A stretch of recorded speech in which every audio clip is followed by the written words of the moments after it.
Oi, gente, aqui é Glaucia Lorena, esse é o meu canal A Empolgada. Eu quero desde já pedir para vocês curtirem, comentarem, compartilharem, ligarem sininho, me marcarem nas redes sociais de vocês, isso tudo que vocês já sabem, né? Deixa eu ajeitar aqui, ajeitei, pronto. Uma das coisas que eu mais gosto da Netflix e dos streamers em geral, é que a gente vê produções de outros países, principalmente de séries, sabe? E eu adoro isso, eu acho muito massa. E aí, dia desses, eu vi na Netflix uma produção polonesa com 5 episódios por volta de 40 minutos cada, alguns maiores, alguns menores, chamada O Naufrágio do Revelius. O Naufrágio do Revelius.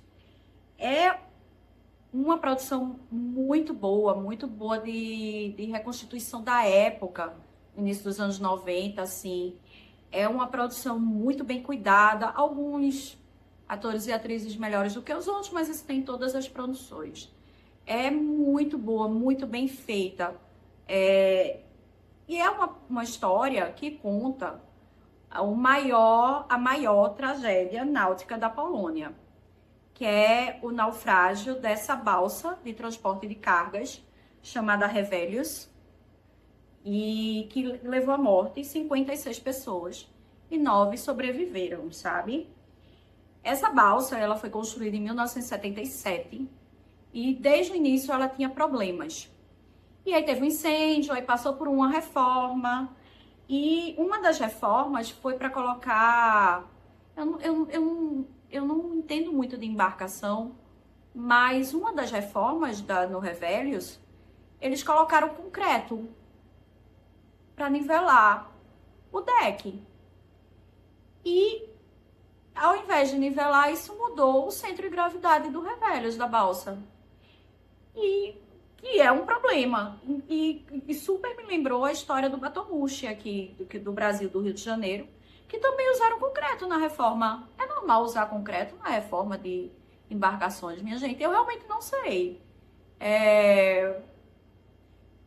Me parece disparatado, sabe? Me parece um jeito barato de resolver um problema complexo.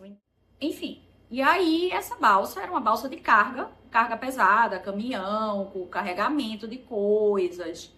Carga, não era uma balsa de passageiros, apesar que nesse dia do naufrágio tinha passageiros lá. E é uma balsa pesada mesmo, assim, ali pelo Mar Báltico. Vocês sabem, né? Ali, Europa, mais para o norte, ali Polônia, Suécia, Mar Báltico. A tragédia ela ocorreu do dia 13 para o dia 14 de janeiro de 1993. O que é que a gente aprende quando a gente assiste, sei lá, Mayday, grandes desastres aéreos, ou vê o canal do Lito Souza, Aviões e Músicas? Que uma tragédia assim, ela é multifatorial, não é isso? Um avião não cai por uma coisa, isola. Um barco, embarcação, não afunda por um único motivo. Até o próprio Titanic, a gente diz que foi o iceberg que perfurou. Tá, foi o iceberg que perfurou, mas não foi só isso, né?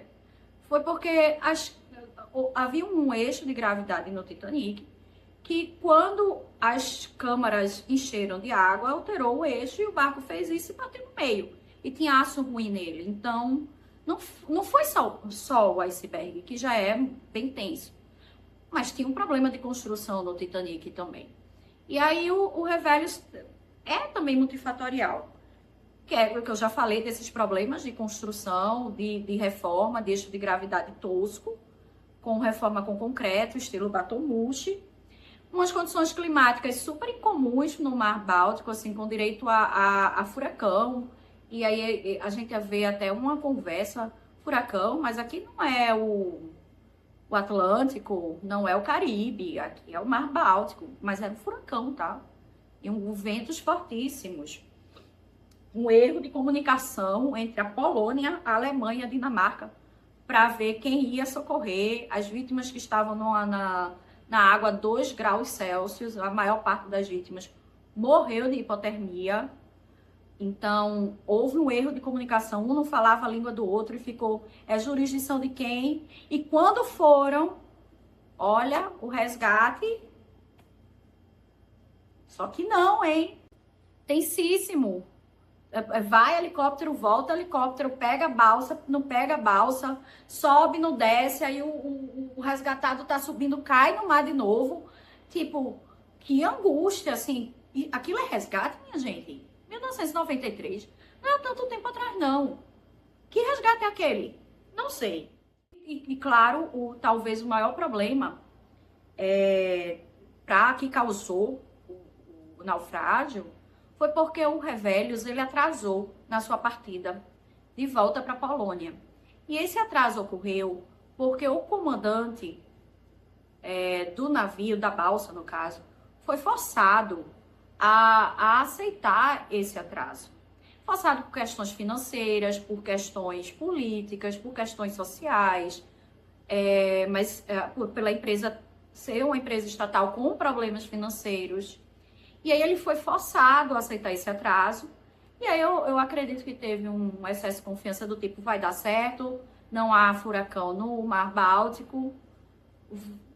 Ele se questiona, o Revelius aguenta, mas ele vai em frente. Porque ele foi realmente pressionado principalmente por militares que estavam transportando armas naqueles caminhões. Caminhões mais pesados do que foi declarado de carga, com uma balsa que já tinha um problema do eixo de gravidade. Então, são elos de uma corrente que vão se encaixando e levam ao naufrágio, né? Tanto é que eu achava que era que nem avião. O avião, a última pessoa a dar a palavra é quem está comandando a bodega. E de fato é assim, na lei, na tradição náutica. Mas um comandante que é pressionado e que tem medo de perder o próprio emprego e a maneira, um emprego que sustenta a sua família, quando pressionado, ele vai dizer, ok, eu tenho experiência e vou. E uma das consequências desse naufrágio foi reforçar isso, de que a última palavra de ir ou não ir é do capitão. E que isso é inegável. Isso serve para avião, isso serve para embarcações, eu acho que isso serve para meios de transportes coletivos, meios de transporte em geral, né? Eu sou motorista de carro. Se eu achar que meu carro não tem condições de ir, eu não vou. É isso, sabe? Mas fica muito claro na série, e a série é realmente baseada em dados reais, é baseada no processo que teve, que esse capitão foi pressionado. E aí os primeiros episódios, o primeiro episódio, o segundo episódio da série foca bem no naufrágio e foca muito nas consequências humanas do naufrágio. E depois a série se aprofunda, no julgamento do Tribunal Marítimo que teve na Polônia para dizer quem era o culpado ou os culpados. Digo de antemão que logo no início se decidiu que ia se culpar o comandante, o capitão do Revelius, porque era empresa estatal, a Baltic Ferries, era uma empresa estatal da Polônia, passando por problemas financeiros, problemas de competição com outras empresas de outros países europeus e que empregava muita gente. Então ficava muito mais fácil a empresa se abster de assumir qualquer responsabilidade que ela tivesse e botar a culpa em quem já estava morto e não podia se defender. Há toda uma tentativa de defender o correto. Várias pessoas têm a coragem de depor dizendo a verdade. Mas houve uma manobra atípica que o capitão fez com aqueles ventos. E ninguém conseguia entender essa manobra que ele fez.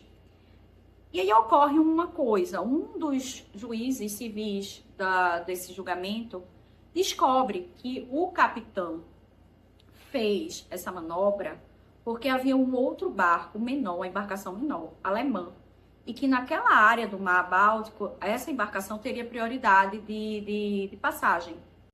E aí o capitão, com a embarcação virando, entornando, com o mar num furacão, ainda teve que lidar com isso. Só que acontece uma coisa, minha gente, que esse juiz morre com as provas, ou é morto. Há um acidente de carro e a gente nunca sabe se é morte matada ou morte morrida. Fica muito vago, sabe? Eu acho que foi morte matada. E é muito complicado, porque ele tinha as provas e ele não fez cópia.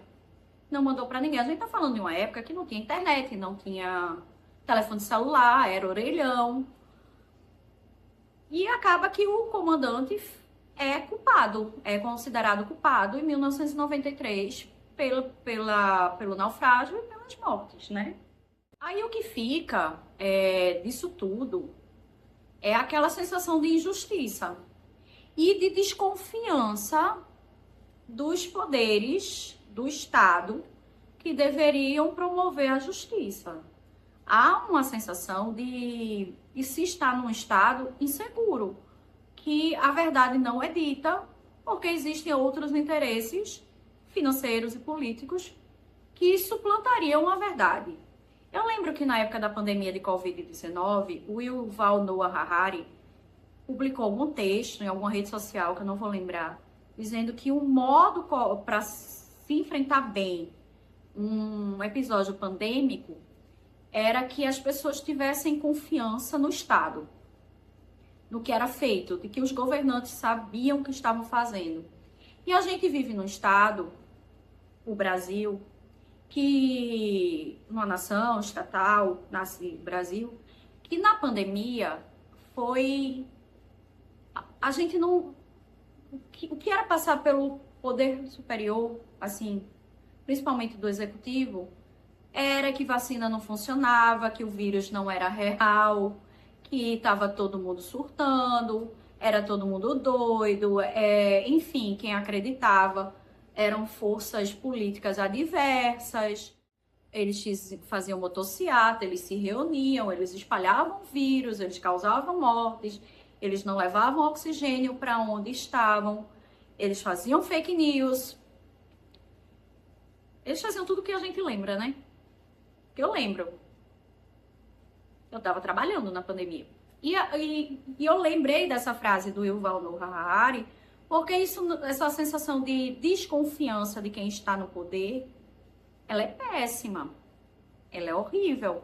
Não só para episódios pandêmicos, mas para episódios que precisam de uma investigação estatal, que precisam da força da justiça e do braço armado do Estado para ter uma conclusão.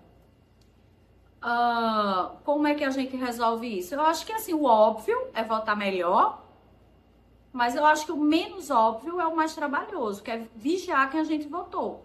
Porque eles trabalham pra gente, né? Não é um reinado, são funcionários públicos. Como os funcionários públicos, a gente faz o quê? A gente vigia. O público já diz, é do público, nós somos o público. Então, a gente vota melhor e a gente vigia em quem a gente votou melhor. E se a gente vê injustiça, a gente faz o quê? Comoção pública, vai pra rua. Vai pra rua. Vai pra rua. Bate panela que seja, faz greve. É isso que a gente faz. E claro, se a gente vê que alguém que a gente votou perdeu a confiança da gente não vota mais nessa pessoa. É isso, democracia. É lindo, porque a gente pode substituir as pessoas, né, por pessoas melhores. E a gente pode vigiar essas pessoas melhores para elas continuarem num processo de evolução e melhora. Enfim, voltando. O capitão é condenado, a família dele fica arrasada, a família dele sofre retaliação, mas é uma condenação injusta, tão injusta que em 2005, os familiares das vítimas tinham entrado com um processo na Corte Europeia de Direitos Humanos e ganharam. E o governo polonês teve que pagar indenização para eles. Vê que coisa. Isso foi em 1993. 2005 é que tiveram que acionar uma instância superior, superior até à autonomia política e judiciária do próprio país, para reconhecer a injustiça que tinha sido feita. Eu achei o Naufrágio do Revélios maravilhoso, porque a gente vê rápido, só são 5 episódios na Netflix, mas dá para pano para manga para a gente fazer correlações com, e aí eu vou falar do Brasil, com o Brasil e com o tipo de confiança que a gente quer ter nos poderes instituídos e nas pessoas eleitas, sabe? E da gente parar, pensar e refletir quem a gente quer no poder e que nós, como povo, que comportamento nós temos que ter vigiando essas pessoas. Eu achei maravilhoso. É uma série excepcional, é uma série excelente. Assistam. E sempre procurem na Netflix, na HBO ou, sei lá, qualquer streaming, produções de outros países. É tão legal ver outras histórias e ver histórias de outros povos e outras culturas, mas que podem trazer reflexões para a gente, para a nossa cultura, para o momento histórico que a gente vive. É isso. Mais uma vez, muito obrigada e beijos. E assistam o Naufrágio do Revélios.